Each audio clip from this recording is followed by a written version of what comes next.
Yeah.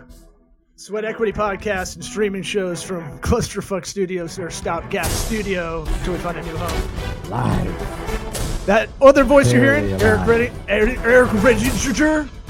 My name is Law Smith, the other host of this, Little Rusty. Get some pragmatic entrepreneurial advice with dick jokes. That's what we're about. I'm going to tease some topics in this intro. How do you do your first open mic? Ooh, that's fun. How do I start automating my life? And how to create a message for your brand? These are questions that were asked in a mailbag kind of style. So we're going to answer them on air. Got to go with hashtag GirthyRI, hashtag 69B2B with that hashtag Sweat Equity. Sponsored by Grasshopper. Try grasshopper.com/sweat. That'll get you $50 off that business phone line. FreshBooks. Get your books. Get them fresh. Get that direct deposit the next day.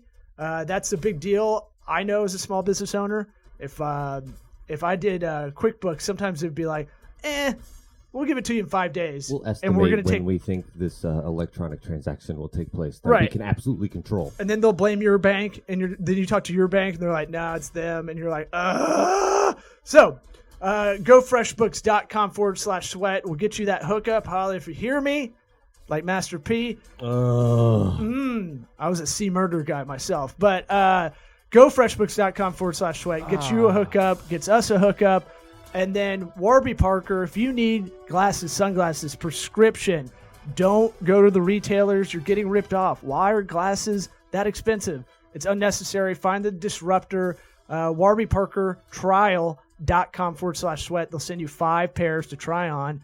I use them. I'll pull them up once we get the show started, and I'll be flossing them. You had like a Pennsylvania accent right there. I did. Warby Parker. Warby Parker. Warby. I went Irish after because I can't not. But you're out of it. So we need to get the Warby Parker trial.com/sweat. Let's get that out of the way. Incremental is Eric's podcast that and Work Smarter Not Harder is the one I haven't done under this feed. Those are the 2 podcasts we don't do ever. So I'm throwing it out there in the hopes that it does come back and we do it. If you can't support the sponsors that support the show, share this podcast with Give me money on iTunes, Spotify, Laughable, YouTube, Facebook, Vimeo. Share it with a friend, share it with a loved one, subscribe, rate, review. That all helps. Let's get this mother started. What about my sweat equity? Sweat equity. Sweat equity. Howdy toddy! Yeah! Sweat equity. Woo!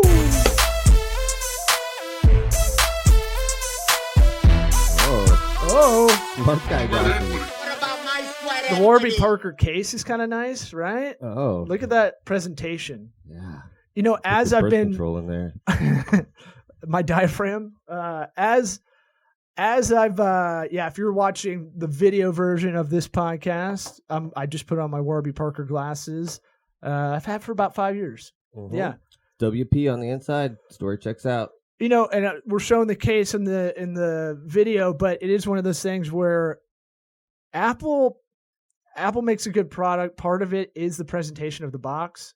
As I've been trying not to just give everything to Salvation Army and have all this stuff clustered up from our office move out, that I was like, this is a good time to purge. Mm-hmm. As Jocko Willenick, with every bad. You did it. You said it right. I've been practicing. It's the glasses. It's the glasses that help.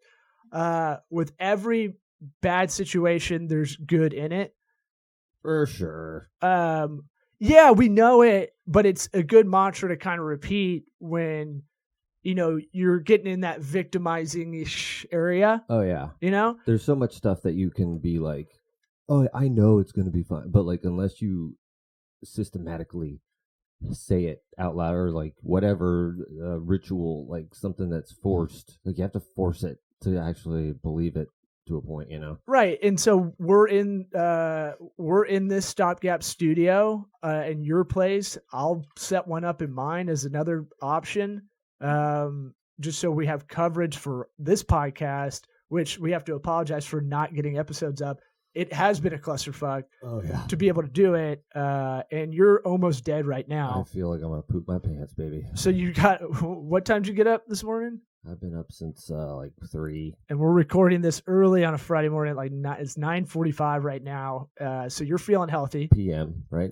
That's what it feels like. You're PMSing, that's for sure. Am I? No, I don't think you've ever I feel- PMSed. I don't think you've ever really gotten upset about anything to even make the over exaggerating joke of PMSing. Yeah. You're Good. very much in the buoys. Good. Yeah, That's good. what I want. But as we had to abruptly move out of our studio, no big deal. WeWork is something I was looking forward to anyway, us moving into, and I just saw. Did you see the news about that? Oh yeah, they're like a huge fraud. I've been pumping them for only the idea. Obviously you don't know how the inner workings of a conglomerate corporation owned by another. They're owned by Regis, I think. I believe. Regis Philbin, Yeah, Regis. Come to my I got offices. some money. We got co-share. They're open spaces. I didn't understand how it was gonna work. It seemed like they should charge more. It didn't seem. I think the model was. I thought the model was mostly squatting on the property, and then the co-share part of it kind of pays your operating costs. So it's more of like it's a franchise sort of thing that the owners of the building or whatever the. It's not a. How It's does it not a work? franchise. I don't think. I think the deal. My understanding, if I had to guess, was they would buy the building or buy the space in a building. You know, just like you, not an apartment but a condo, you would buy. Right. Buy that apartment in a building essentially and own it. I think that's what they were doing, and then you have the property value of that, right? Over time. You could flip it essentially, and sell it. Oh, so that, but what I think about the that was the model. Well, the workspace keeps the operating costs, so you have something coming in to pay the current whatever. Was that always the upfront like business model, or is that just coming out now? I don't know. This is my guess. This is my total guess without reading a lot. Like just following what they do, because I'm a sucker for like the cool coffee spot. I'm a sucker for co-share workspaces like that. I fall for that marketing. I like it, and I know it too. But I like that idea of being around other entrepreneurial people, especially more digitally kind of oriented people. Sure, because we're in kind of a laggard market for that. So I think it's a necessary thing. We needed it here more than the other cities, arguably, in a way, to kind of galvanize that community. But I just assumed they're owned by Regis, so they're fine.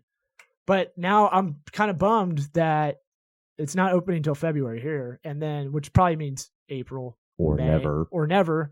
And then it's not good when I signed up to like go do a tour or talk to someone and they haven't got back to me. Yeah, on email, like anything. Yeah, stuff like that. I get it if they know me. On top of it, Yeah. like that's not good. So that's not good. And before I forget, if you're in the Tampa Bay area, we have a lot of people that about half our audience is kind of in this area, half is around the world. But what up, Kazakhstan? Yeah, we're crushing it. We're like number one entrepreneurial podcast in Pakistan or something like that. I don't know. I think it actually is Kazakhstan. Oh, really? Yeah. I didn't even know that was a real country. God, what if we were like huge with Al Qaeda? They're taking all the tips, Like, slowly building. Their ROI on their ads are really popping off right now. Well, we would have a deodorant sponsor. They got to smell bad. Al Qaeda. Yes, So definitely. I'm just saying, Yeah. supply and demand. But October 19th, 2019, what is it? 10/19/19. Tampa Pig Jig on the River. I'm wearing the polo to pump it out. It benefits a NephCure kidney disease, NephCure International. It's for a kidney disease. Super exciting, I know. But it's like a country concert mixed with a barbecue competition, mixed with like family fun during the day. They have chicken. And Also. And it's just a good little thing. We've been in-kind sponsors for a couple years. This is the 9th year it's going on. Oh, it's one of my favorite times. You get the backstage all access passes, walk around like an asshole. Yeah. You can So drink whatever you want. yeah, it's going to be a good day for us. That's a fun day for us because all the digital we do in-kind, it basically stops at least that day. Right. And so we kind of get to kick up our heels while a lot of people are scrambling around. But it's a good little reward. It's a good little, good juju too. So Perk. I was going back to the purge of our office being a good thing. I've been eBaying, trying to Poshmark, Craigslisting. Once I got in that mode, it's kind of like it becomes easier to just keep doing it. Yeah. If you just I'm going to sell one thing off.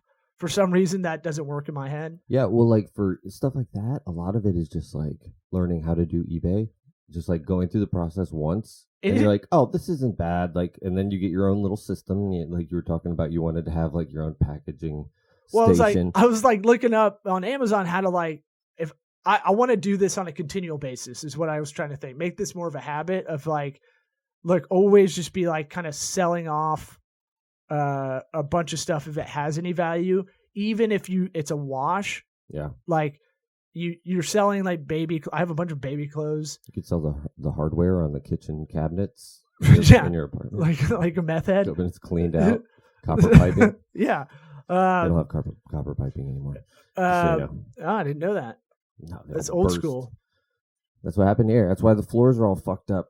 We had a pipe burst. Here? Yeah, all over the place. There's a big chunk of floor missing over there because Father's Day, 2 years ago, squishy floors, and then that was a whole pain in the ass. Yeah, you should just go with that since Now they do it in the ceiling. You've got kind of a house where you're gonna have kids running in and out probably as they get a little bit older. Like, what do you mean, like adopted kids? I feel like y'all's house is gonna be the cool house where you have where we're gonna go over there and play. Yeah. Mine was not. It was the opposite. It was every kid in the neighborhood moved out 5 years before I could even hang out with them. Scary Larry's house. Well, and there's no kids in my neighborhood, so it's just I'm just gonna just chill by myself. I guess a lot. I'm gonna climb this oak tree on my own. Friends with the security guard who lets everybody in the neighborhood. So I always loved the houses that just had always activity going through it. Yeah. And I would just spend as much time over there as possible. But I'm saying get that tile on the floor that looks like faux wood. Yeah. Oh, well, we're going to wait for a few more years before we replace all these floors because they're with this dog and the kids, they're just going to fuck it up more. So. Yeah. We got Polly, the mascot of this podcast, wandering around, doesn't get up all day. And now he wants to wander. I know. As soon as we start the podcast, he's like, "What's up?" Yeah, he's chilling. He's good. He's a good pup. All right. So let's get into I got a question via a new friend on Bumble named Marina. Was asking me, because I put on my profile that I do stand up, because I think that's kind of intriguing. At least, for sure. Set yourself apart. That's definitely from the crowd. One. It's not this beak. This beak isn't getting women wet. I'll tell you that. So I gotta use I gotta use the gift of gab. Use your feathers. Yeah. And so she, her and I matched up on the whatever friend level over there, and then was asking me about, and I want to match with her because she went to the Chicago School of Business.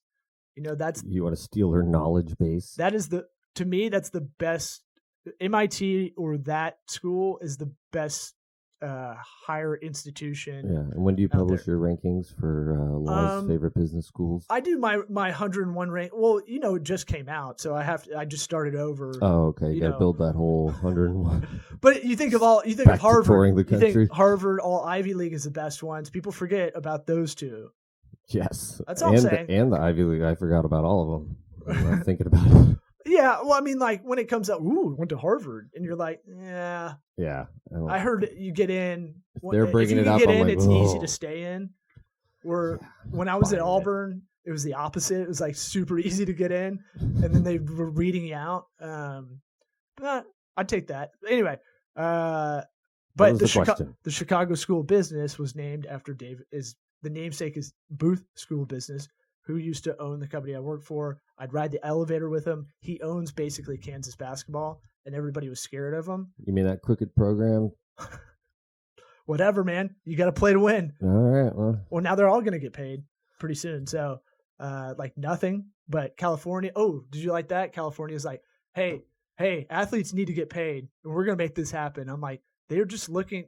California's going to tax the shit out of that somehow. Yeah. They're white knighting it. It's a total ruse, right? Yeah. Look at us. Follow our example. So anyway, my buddy Brendan T. Gleason worked at Dimensional. He got me the job there, and he was like, I ride the elevator with David Booth, who owns the company. Talk to him because everybody's scared of him. And I learned Kansas basketball, Kansas football. It's like Aqib Talib, that guy, huh? Oh yeah, like, another quality human being. And he's like, how don't you know about him? And I'm like, oh, I'm a big Kansas football guy. Yeah. Well, they got Kansas guy. What? Bill Self. Yeah. He's the crooked basketball coach. Mm-hmm. And then who else? You're asking. I forget all of it. I don't know. I'm surprised I pulled Talib out. But at any rate, that namesake of it's just funny. I just think that's a funny connection, or a weird connection, especially meet someone on an app like that that has that. And then, all right. So let's What was this person's question? She wanted to do her first open mic, and I woman. wanted to ask, like, who hurt you? Because she's attractive, and it's like there's something going on here. You don't have to do this, Now that's the you big don't thing. Have to go out I'm going to extrapolate this out into kind of other ways to be funny in like a presentation. We've talked about it on the podcast before, but it's worth repeating because a lot of people think they're funny and don't know they aren't. And so I think our rule was kind of always just. And we try to do on this podcast, be about 10 to 20%, whatever your funny lane is. Right. Kick it up a notch. Yeah. Like this is a more intense conversation than we're normally having when the mics heat up. You and I were kind of like, yeah. But that's not exciting for the audience. We don't bust each other's balls this hard in real life. But there's an awareness. There's also an awareness that, hey, there's other people listening. But if it's just you and I, pre-show, it's like we're half listening to each other doing something most of the time. So I would say, like, if you want to do an open mic, here's what I said. I said, go watch stand-up live. Mm-hmm. You won't watch an open mic, really. Right. You won't do that, but go do it. You should. Yeah. Now, if you're trying to make a comedy career, that makes more sense. If you're just doing this as like a skydiving, bucket list thing, sure. But if you're going to do it well. So I was like, you should go to live shows. Netflix, the specials are great. Take those in for what they're worth, but they're not really going to teach you how to get through that open mic well. Yeah, it's going to be, the reason why comedians talk about just having to go up so much, like, especially at the beginning, you got to find out how you're going to make the audience laugh. Like, it's different than making people laugh in conversation. Yep. There's kind of an expectation, and like you being funny in conversation might be completely different than how you could be funny on stage. Yep. Sit down and write a bunch, as much stuff, chop it down to its core point of everything. Right. And then build it back up from there. Yeah. Now the core point, it has to be a premise or a joke to me. That's how I do it. I'll write something down, and jokes are magic tricks. So if you see the punchline coming or you see the angle, it's not as funny. So Bill Burr will take the opposite angle of what society is thinking and just kind of, he almost does it like a lawyer in like a courtroom kind of thing in a movie. He's taking like the Atticus Finchy kind of style. Yeah. Is Atticus Finch?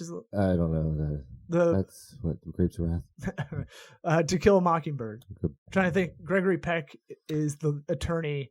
I think it's Atticus Finch. Anyway, or if that's the kid. No, it's Boo Radley. But basically, or 12 Angry Men is a better courtroom example. Basically spinning it around until you see his angle as funny, even though you don't agree with it. And he might not even really think that. Yeah. So that's one, like, have a point of view, right? And then the actual jokes, you have to have a turn. Yeah, it needs to be unique. You need to make it a surprise. So watch The Prestige. Well, it's like I heard... because it gives you the formula. That's true. The Gilbert Gottfried thing that I was watching earlier. So what was that? The roast of George Takei. one of the most explicit things you could possibly watch. But one of the jokes was like there was a man whose wife was dying in the hospital, and the doctor came out and said, "Listen, we've tried everything. Maybe the one thing to do is, have oral sex with your wife." It's like, all right, doc. And he goes in there, and all the alarms start going off, and there's a flat line, and doctor runs in. And he goes, "What the hell happened?" He goes, "I don't know. I guess she choked." Where's you got to soundboard yourself. Man, you are like... I'm out of it. You're like stroke level bad. My point was, did you see it coming? No. The twist? No. So yeah. I don't feel good. Yeah. Man, you are... And I whipped through the joke, but the idea is that I can't wait to take that part out of this podcast to show it to you later. We were going to try to bang out two. I think you only got one in you, son. All right, so I just said I'll do better. POV, write as much as you can. Keep a pen and pad on you, and try to anything funny in conversation, try to write that down. And this is kind of the rule for any like PowerPoint you have to do for work or wedding toast. Wedding toast under 3 minutes, please. Yes. And if you're a chick, a bridesmaid, don't no do the thing. No inside jokes. No inside jokes unless you explain the inside joke in a quick fashion, so that everybody can understand it. Right. Don't get too. It's not a roast. Wedding toasts are not roasts. Right. I've seen that go poorly. Dude, it's yeah. You know what's kind of the best feeling is every time I've done a wedding toast, I hear like people as I'm walking all the way up, they're like, "Oh shit!" Yeah, because they think I'm like gonna bring thunder, and I'm not that kind of comic anyway. Mm-hmm. But it's always like, "Oh fuck yeah!" Like you're like, yeah. Don't get too fucking. Yeah, that feels good, but at the same time, it's like I'm not gonna be like Jesselnick up here. Yeah, I've done 2 toasts for the same guy, 2 separate weddings. Yeah. Killed both times. Nice. No, actually, the second time I was just about repeat as sick the as first I one. was. The second time I was about as sick as I was now, and I almost got the whole wedding party killed from diarrhea. I'm gonna be so pissed if you give me cholera. You just showed up here. You just showed up at my house. I'm gonna be so mad if you give me some Oregon Trail shit. Dysentery. I had to cock that wagon. You are drinking the water. Fjord. I'm not scared. Fjord the river. Right? No, fjord. Ford the river. A fjord yeah. is a river with mountains on the side. I'm trying to move on. I just did a dad move. Look. I'm the one trying to not look stupid here. I'm doing an old dad move. Look, let's just move on. What's the meaning of this? You're doing a funny business presentation. All right. That's a little tougher. Pitches are tough like that. Or you're doing a school project maybe. Make sure you have the everything's down and it's honed on the what you need to get done level. Yeah, the info needs to be tight before you start adding jokes in. Then add jokes around it. That's how I have to do it. And then generally just kind of be present as you're talking to people. I feel like that's super important because you can write down stuff and think what in your head, what's funny, but people don't understand there's a reaction to it. Yeah, it's weird. There's still going to be people standing there in front of you. Like, you could talk to them if you wanted to directly. It's weird. Yeah. And like, the best thing, the yes and principle when you're conversationally funny is, is an improv rule. It's like 101, but you can kind of... it's not. Right. It just shuts down conversation. Yeah. Right. So if someone does that, you just go, no, it's not. What, Yeah. Okay. But what do you mean? Real fun. So it's yes and if not, but this or something like that. Right. But you know what I'm saying? Like keep a conversation going. Act like you're a hostage negotiator. Yeah, just keep them on the line. Just keep them on the line. Just keep people talking. We're so close to tracing the call. And that's really kind of the trick with hecklers too. If you're not really good at firing back, like immediately, I'll just let them run out of steam. Yeah. I got a microphone. It doesn't peppering them with questions. Right. It's just like, what'd you say? Yeah. And they'll try to be like, and they won't say it. Yeah. And you go, I thought you wanted to. You're a tough guy. I thought you wanted to talk again. What are your thoughts, like, for an open micer who hasn't really done timed, I don't know, comedy or whatever? Like, most open mics you get 5 minutes. My experience was I would like write and think I had 5 minutes, and then 3 minutes of what I thought was 3 minutes, they're giving me the light, and it's like, oh fuck. Better to have more than less, right? Is it though? Yeah, but you need to do it For like something for like an open mic, because like my first open mic, I was still going and I got the light, and it was like, oh, it felt like blue balls. So I remember it. You there? Yeah. Oh shit. I remember it, and you did what everybody does. You feel like you didn't economize your words, right? So it was like there's way more filler, Right. and because you have this rush of just trying to get along. The hard part is really, and I still have to remind myself getting up. I've been up thousands of times. It's like I have to, like, before I get on stage, remember to slow down, smile a little bit, act like you're into it, not just trying to think about what you're saying. Yeah.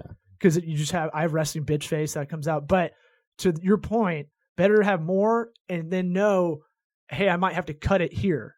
Yeah. Say it out loud obsessively in the car is a good time to do that. Do it with beats. And then remember, you're not going to be famous. So none of this really matters. Right. So go slowly, take pauses. And in the grand scale of the universe, we're all just blips on the radar. Right. So none of it actually matters at all. It's anything that are on Earth that happens. And when you go to open mics, you'll see it. It'll minimize that whole thing. Yeah. All right, let's get these 2 last questions out of the 3, but let's go through those because we got 5. Yeah. A little bit more than that, but Okay, so I was asked, all right, because I'm a nerd for the productivity hacks with digital stuff, with integrating apps and whatnot. Like someone was like, it feels so overwhelming when you're trying to tell me a bunch of this stuff, and I go, that's fair. Yep. How about this? And she was like, how do I start? How do I just start doing some small stuff? And I was like, okay, that's an easier question to answer. There's 2 apps, or there's an app and a website, I should say. One's IFTTT and the other Zapier. mm-hmm. ZAPIER.com. Both of those are basically, the way I explain it is they connect apps that don't connect already. Mm-hmm. Right? App Hub. So It's a hub for your apps. for instance, you have the smart home stuff, right? Mm-hmm. You want, I have the Philips Hue lights hooked up to, every time you walk in, the camera and the Nest sees it, it'll do some kind of it'll make the lights blink or something. Home, yeah, something like that. Or at a certain time, the lights will go down automatically, right? Yeah, play Al Green. Yeah, well, I have it to the sunlight from the Nest, so the Nest will know when sun goes down, and then the Hue lights will kick back up as like a little. I've been trying to do it as a kid's what's it called, nightlight. Yeah. Because they get so scared when it's super dark. You know? Oh, I bought about 9 of them for our house. I saw in the bathroom when I was blowing it Tripping up. over shit. You have it automated, old school automated, that when I turned off the lights, that one kicked on because I blew up your kid's bathroom. But IFTTT stands for if this then that.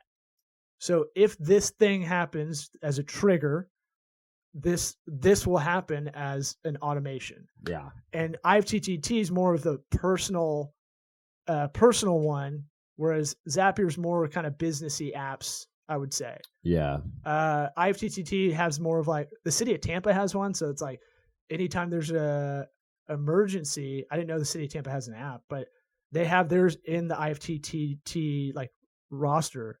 So you can say anytime something's going down with the city of Tampa needs to get out there, you can get that on your phone as a text and an email, like stuff like that. Yeah. I have one with Weather Underground. Anytime it's going to rain the next day, I want to get an email. Yeah, but what if you want to know the weather above ground? Wait, what's that now? But you know what I'm saying? Like, there's a lot of good, and you can automate a lot of social media that way if you're having trouble trying to figure out, you hate doing social media, but you need to do it for whatever your side hustle is. We get a lot of those kind of questions. Yeah, we've used Zapier for like forms on websites to trigger certain things, or go to Gmail, just an alert sort of stuff. But stuff that doesn't connect, it'll connect it. Yeah, it'll be like if you have a CRM system like Salesforce, Pipedrive, CRM, and you need that data, you need the email from whatever's filled out to go into MailChimp. Right. Zapier's probably better for that.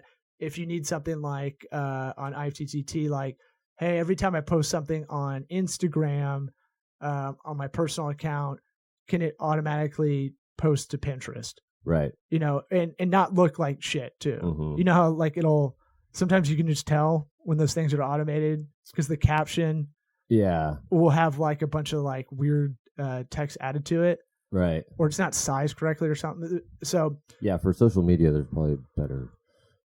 Social Pilot is a better social media manager. That's $15 a month, and that'll do LinkedIn business and personal. That'll do Google My Business, and that'll do Pinterest.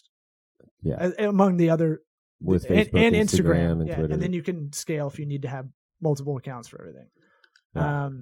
Newsflash, asshole! Last one's how I've been creating a couple brand guides for some clients. How do you create a brand's messaging? It's super easy to give this kind of these kind of questions. But what's a brand, right? Let's start there because everybody kind of forgets. It's that blink test. What do people think about you immediately when the name of whatever your brand is comes up? Fritos, I think corn chips. Mm-hmm. Good, salty. I'm hungry, kind of thing. That's a brand. That's like brand loyalty over years. That's a legacy brand. For you, the new brand, you have to have like, I want military-like callback, like R. Lee Emery. Is that the drill sergeant from Full Metal Jacket? Full Metal Jacket, good. Numb Nuts. Yeah, we need to get some of him with Lou Brown going back and forth. I hit Lou before you said it. I knew you were gonna go there, man. But you need like military, like if I ran up to you about y'all's, I'm not gonna do it because you're out of it now. But about y'all's dental practice, who are you? What do you do? Why are you better? What's the process? How much is it? Like you got to have like this rubric of whatever the FAQs of very basic elevator pitchy kind of stuff. What's your slogan? What's the brand name officially? That's the hard one, man. There's so many like dentist is tough. Yeah, dentist because for people sure. equate everything equally. Yeah, but at the same time, reviews man, just in general, back that up. Though. Like it's so easy to start a business. There's so many brands coming out with just whatever brand. It's hard to differentiate yourself. Yeah, so you have to have credibility in there if you can. That's kind of the second tier, I'd say. But I'd say, what are you about? So really, I'll do this again. It's who are you? Who are you? What do you do or offer? What's the product? What's the service? How do I get it? How do I book you? How do I whatever that action is? Who are you? What do you do? Why are you better? Sales. That's your sales angles. That's your competitive advantages. Why are you better? Right. Why should I buy from you? These things need to be. Where do I go to get it? Yeah. Online, offline. Where's the store? What's the? So all these basic primal questions, you got to have an answer for them that are like, short sentences, basically. Yeah. Include them with your brand. And anything that you have should try and have these calls to action. And you personally, as far as a whole theme, why do you as the business owner or part of this business, a partner in it, what's your why? Right. What's your story? What's your why? What job did you quit to start doing this? Yeah. What's your experience with it? If you don't have experience, why do you think you can do it? Yeah. Things like that. Very basic stuff. I'm working on a rubric that maybe I can make a printable PDF because I'm going to start funneling people. I'm going to start borrowing what everybody else does that we should have done a while ago, but a basic rubric that'll have all these questions listed out, and we'll put it on Tokabaga's site eventually down the line. When we do, you'll see me whoring out for it. Yeah. All right. That's good, man. What about my sweat equity? SweatEquityPod.com. You need to get an IV, ice bath. I'm going to ice bath it right after this. Go to Replenish IV, dog. What? What about my sweat Ah.